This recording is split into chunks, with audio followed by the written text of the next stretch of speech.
I'm Caitlin. I'm Emily. Today we're doing our final film review. It's of Inglourious Basterds. Spelled Tarantino, 2009. Do you think, did they spell it wrong because there's that other war movie called Inglourious Basterds where it's spelled right? Or were they I think that it was, he liked that movie a lot. It was partly inspired by that. Is what I read about it. Yeah, it's called The Inglourious Basterds. Wow. It's Italian. Yeah, that's what I read something. What was the plot of that one? I don't know. I think that it was, though, he spelled it wrong to, like, distinguish it from that one. And now this one's a lot more famous, at least in this day and age it is. Yeah. Maybe not in Italy. Not in Italy. Well, because the original's Italian. Whoa. So, what was it about? There was a lot happening. There was, like, 5 parts. We open on this scene where it's this little hut alone in the middle of a field, and then this guy comes in, and then that made me really sad. I just, like, the minute that he, like, asks for a glass of milk and then drinks a whole, there is something so sinister about a grown adult, like, drinking a glass of milk. Also, it's a symbol of white supremacy. Milk? Milk is this is the whole thing. This is an actual thing, is that because, like other ethnicities tend to be more lactose intolerant than white people. So, like, actual white supremacists use, like, drinking milk. It's a symbol of white supremacy. Like Richard Spencer and those folks. Because they're like, we're better than you because we can drink I don't know. cows, baby juice. I don't understand the full thing behind it, but that's, like, an actual thing. I think it was deliberate. The Twitter relationship between, or Twitter conversation where PETA tweeted, like, milk is a sign of white supremacy, and I was like, PETA's just weird. No, I think that's actually Caitlin true. Bennett, the gun Kent girl. State gun girl. Yeah. She drank the whole thing. And everybody was like, what? Are you just admitting to being a white supremacist? Like, what is this? No, it was admitting to white supremacy to own the list. Yeah, it was like, what? What is your goal here? Yeah, no, I think that PETA, for once, was not wrong about that. I think it's an actual for thing. once. But the whole scene, I was so stressed out, made me so sad. I did not like that. Going back to getting away from the milk conversation.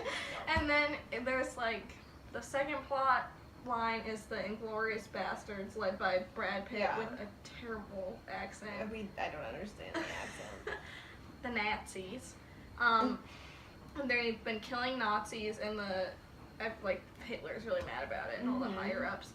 And then we flash back to Shoshana, who is the one Jewish girl that escaped, and she has now opened a theater, and then this one Nazi guy is, like, obsessed with her. And so he gets it so that the premiere of this big Nazi premiere of a movie is going to be held at her theater, and then what's the fourth one? I don't know. A lot happens, and then it all comes together where they're all, like, blowing up the theater. They're all in the theater. Killing Hitler and that's how Goebbels. the war ended, and I never knew that was how World War II ended, but now that I know, wow. Yeah. The ending, that theater scene was a little gratuitous.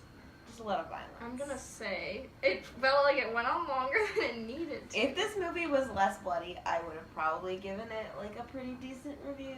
Yeah.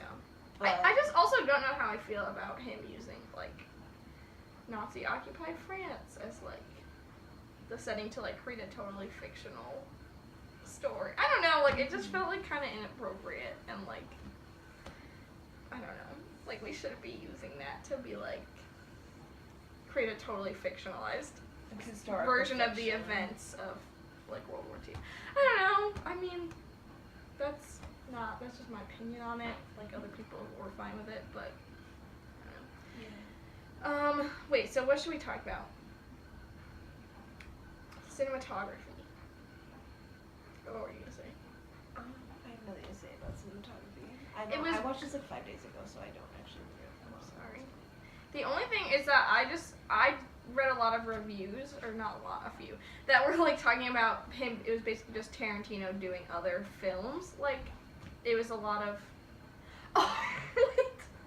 the scene at the end in the film room, whatever it's called, where they're, like, projecting, the projection room, and when she shoots the Nazi, and then you think he's dead, and then he turns over and shoots her, and that music is playing. I was like, I'm gonna link this in the description of the video if you haven't seen it. very iconic What you SNL say? skit. What you say? Where they're all, it's like Dear Sister, and they're all like shooting each other, and you think they're dead. It felt. I was was like, that. what? Yeah, that music choice was very odd. But yeah, a lot of it you could tell that he was like paying homage Actually, I think to I like did different like the things. music. I think I did like the music. Yeah, and there was like when they were like Different, sneaking yeah. down the hall, like there was different. You could see like how he was incorporating different elements into it, which was kind of fun. I liked the like. It was like cheesy, but I liked the like character introductions too, where they would like splash the name across the screen. It was just kind of like and the separate storylines, so there wasn't necessarily one main. Like I thought of Shoshana as the main protagonist. Yeah. More so than anyone else. Well, because it starts and like closes on kind of her thing. But yeah, I like most of the storylines. I could have done without. I don't like bloody stuff. A lot of the blood, or when he was beating that guy with the baseball bat, I didn't like that. Yeah, that was gross. The carving into the forehead was gross. But it was less bloody than I expected. Yeah, which is we didn't focus on like the Brad Pitt group. Yeah, because we were saying that the way it's like marketed in the trailer is that the whole movie you think is going to be about those guys, but then it's not. Which I was happy about because I expected grosser from Tarantino. In general, I'm not a big Tarantino fan. Yeah. I did like the storylines. I really liked Shoshana. She really saved it for me. Yeah, she was the best character by far.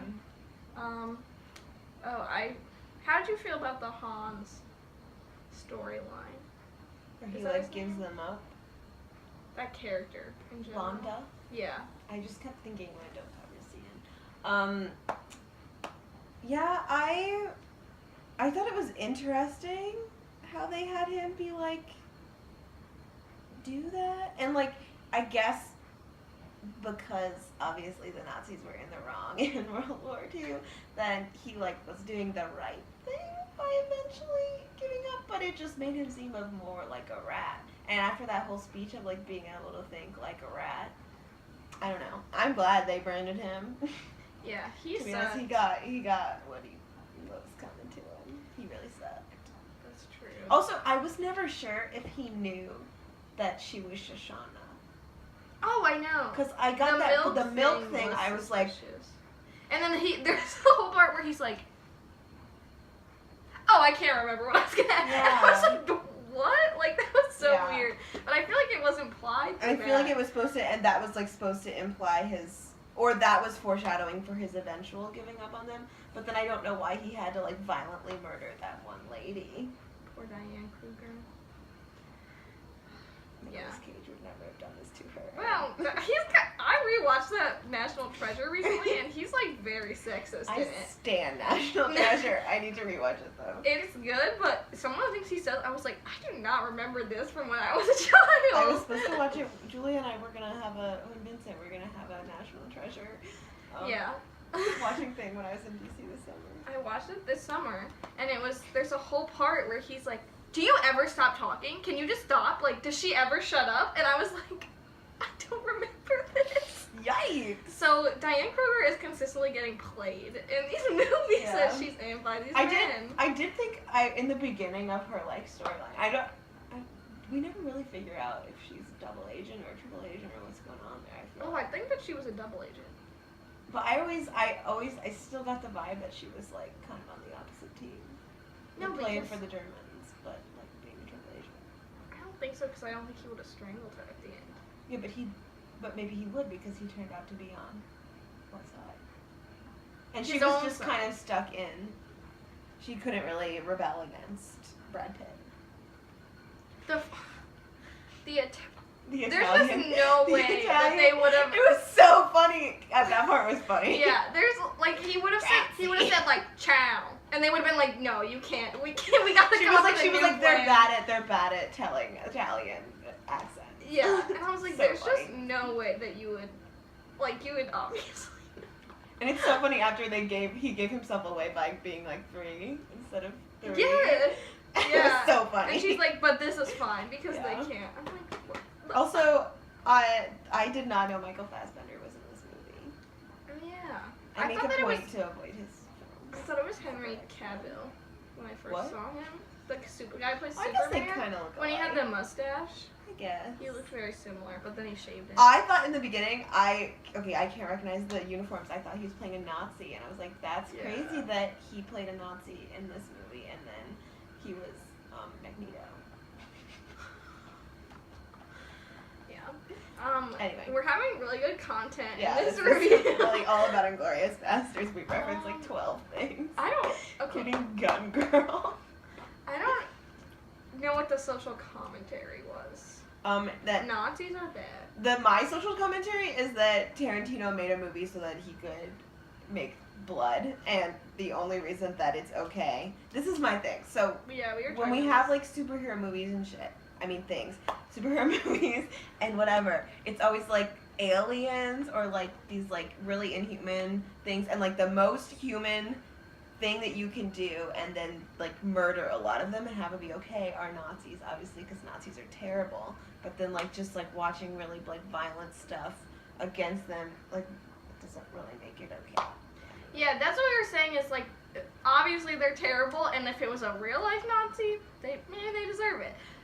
But when we put it in a movie, it's just a way to us, for like audiences to justify Like watching torture porn and like being okay with that. Yeah. Like that. You're okay with that? Also, I'm gonna say, this is a totally random observation, but there was one scene where the Nazis were like from behind, and it looked like a helmet, and I was like, oh my god, like, it just looked very much where I was like, oh, that's the Imperial Army in Star Wars, because you already know that their regular uniforms look like it, and then they were like, someone was wearing something that looked like a Darth Vader helmet from behind, and I was like, this was very overt commentary from the Star Wars universe. That's totally unrelated, but it just reminded me of that. This has actually been a very long review for Star Wars. Yeah. I don't know. Yeah, so that's kind of how I feel about it. And also, I feel like he wasn't making any, like, commentary on, like, actual Nazis. Yeah, because if Tarantino was a director who thought that violence was bad, then I would be like, this was a commentary on how we so are okay with, like, normalizing violence in certain ways. Yeah. If he was anyone else, but since he loves blood and gore, and that's kind of his thing, it's definitely not what he's trying to say. Yeah, That's what I'm trying to say. I think that it was, it's... There's ways to, like, make a new, or, like, make a critique of Nazism, but this was more just, like, we already know these guys are bad, so let's just watch them, like, get beat up for But Shoshana was so cool. Yeah, I did like that her. stuff, that place to the ground. I liked the menacing laughter over it. I'm glad that it worked out for them. Yeah. What else? I don't know. It was good. So many people I think that I liked it more than I expected it to. Yeah, I thought it was gonna really. Because I was nervous. It being like a Tarantino. I don't trust Tarantino. No. But yeah, and I think that I liked it more because I thought it was gonna be more Brad Pitt's crew in it. Yeah, It I was think I much liked it less more because I than that. expected to really. It's like one of those like quintessential like white man movies that like all those like Pulp Fiction, Fight Club, and I usually hate all of those. Yeah. You haven't seen Fight Club? I don't know, but yeah, I think that was actually like kind of good. Dare I say it? Maybe. Some Tarantino movies are good. Well, I wouldn't go that far. Yeah, I did enjoy it though overall. Yeah. Yeah. Also, it's the last comment, and then I will end this. It is very weird to see Ryan from The Office in this role. Oh my god, DJ Novak. It was so, when the last scene, Yeah. oh my god, he's just like casually. To be fair, that kind of is in character for Ryan from The Office. There's a thought. Is that our closing He is the key argument? villain of that show. Our closing argument. I think Jim is the key villain of The Office. Ryan? Controversial opinion. That's true. They're villains in different ways, but this is something that I'm like, maybe this was Ryan's life before he became a temp. Maybe he's immortal. Could be. Okay, we're gonna end on that. Bye!